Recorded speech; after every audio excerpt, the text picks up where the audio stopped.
कामचोर देवरानी। एक बार की बात है, सुषमा अपने पूरे परिवार के साथ खुशी खुशी मोहन नगर में रहती थी। उसकी 2 बहुएं थी, पल्लवी और शिवानी। एक दिन दोनों बहुएं रसोई में काम कर रही होती है कि तभी उनकी सास सुषमा उन्हें बुलाती है। अरे बहू, जरा इधर तो आना। शिवानी, जरा जाकर देखना सासू माँ क्या कह रही हैं। दीदी आप ही देख लो ना जाकर, आपको भी तो सुनाई दे रहा है। अरे मैं आटा गूंद रही हूँ ना, तुम चली जाओ। हाँ तो मैं भी तो सब्जी काट रही हूँ ना दीदी। अरे बहू जल्दी आओ। ओह, ये तो जाएगी नहीं। मैं ही जाकर देखती हूँ कि क्या करना है। पल्लवी सुषमा के कमरे में जाती है। जी मम्मी जी, क्या हुआ? शाम को घर पर कुछ मेहमान आने वाले हैं, तो तुम अच्छा सा खाना बना लेना बहू। ठीक है मम्मी जी, आप बता दीजिए क्या क्या बनाना है और कितने लोग आ रहे हैं। सुनील की मौसी जी और उनका पूरा परिवार आ रहा है। कुल मिलाकर 3 लोग और हमें मिलाकर हुए 9 लोग। तो अभी से ही तैयारी करना शुरू कर दो। और हाँ, घर की सफाई भी कर देना, हाँ अच्छे से। जी मम्मी जी, सब काम हो जाएगा, आप चिंता मत कीजिए। पल्लवी शिवानी को घर में मेहमान आने वाले हैं इसके बारे में बताती है। क्या 9 लोगों का खाना बनाना होगा, घर की सफाई करनी है? बाप रे, सासू माँ ने तो हमें घर की नौकरानी ही समझ कर रखा है।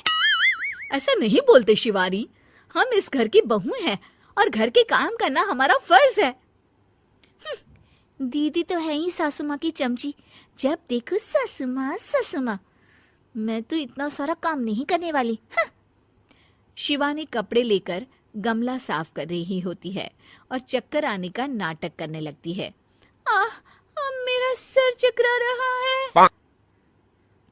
तभी वहां पल्लवी और सासू माँ जाते हैं। अरे बहू, क्या हो गया तुम्हें?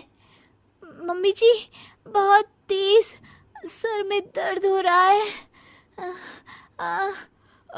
तुम एक काम करो शिवानी, आराम कर लो। नहीं नहीं दीदी, घर में मेहमान आने वाले हैं, मुझे आपकी मदद करनी चाहिए। अरे कोई बात नहीं शिवानी, तुम आराम कर लो, मैं सब काम कर लूंगी। ठीक है दीदी, अगर आप इतना कह रही हैं तो आराम कर लेती हूँ। शिवानी आराम से अपने कमरे में मैगजीन पढ़ रही होती है। इसे कहते हैं आराम की जिंदगी। इतना सारा काम। चलो सारा काम खत्म हो गया, शिवानी को देख आती हूँ। शिवानी अपने कमरे में ईयरफोन में गाने सुनते सुनते सो जाती है और उसके साइड में मैगजीन भी रखी होती है। पल्लवी वहां आ जाती है और वो सब देखती है। ओहो, तो मतलब सब काम चोरी का बहाना था। अभी बताती हूँ इसको। घर का सारा काम मुझे करना पड़ा और ये महारानी यहाँ मैगजीन पढ़ रही है, गाने सुन रही है। पल्लवी रसोई से एक प्लेट और चम्मच लेकर आती है और शिवानी को थाली बजाकर उठाने लगती है। शिवानी अचानक से उठती है। उठ गई महारानी, गाने भी सुन लिए, मैगजीन भी पढ़ ली। तुम तो बहुत बड़ी झूठी निकली शिवानी। तुमने सर दर्द का बहाना बनाया ताकि काम करने से बच सको। हाँ बनाया बहाना, तो क्या करती, इतने सारे काम करती। मुझे कोई शौक नहीं है चापलूसी का। क्या चापलूसी? तुम्हें लगता है कि मैं सारे काम चापलूसी के लिए कर रही हूँ? नहीं तो क्या। तभी वहां सासू माँ आ जाती हैं। अरे बहू, वो लोग बस आने ही वाले हैं, तुम तैयारियां कर लो। जी सासू माँ, तुझे तो मैं बाद में देखती हूँ। सब खाना खाने बैठते हैं और खाना शुरू करते हैं। तभी सुनील की मौसी बोलती है। वाह भाई वाह, खाना तो बहुत ही अच्छा बना है सुषमा जी, एक एक चीज में क्या स्वाद है। ये सुनकर शिवानी मुंह बना लेती है। उसे अपनी जेठानी की इतनी तारीफ रास नहीं आती। आपकी बहुएं तो बहुत ही अच्छा खाना बनाती हैं। हाँ बनाती तो दोनों ही अच्छा है, पर आज ना ये सारा खाना बड़ी बहू ने बनाया है। छोटी बहू की तबीयत ठीक नहीं थी, सो इसलिए।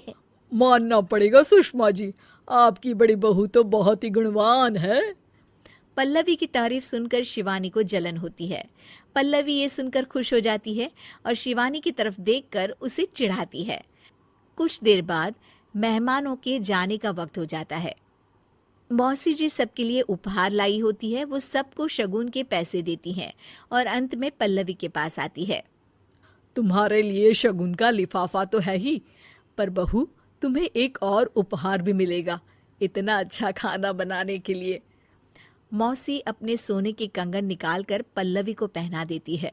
ये लो, ये मेरे मनपसंद कंगन है, अब से ये तुम्हारे हुए।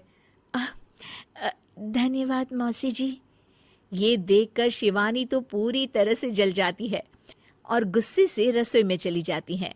तभी वहां पल्लवी आ जाती है और उसे अपने कंगन दिखाने लगती है।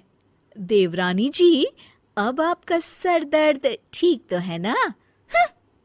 मुझे लगता है कि अब सर दर्द शुरू हो गया होगा आपका।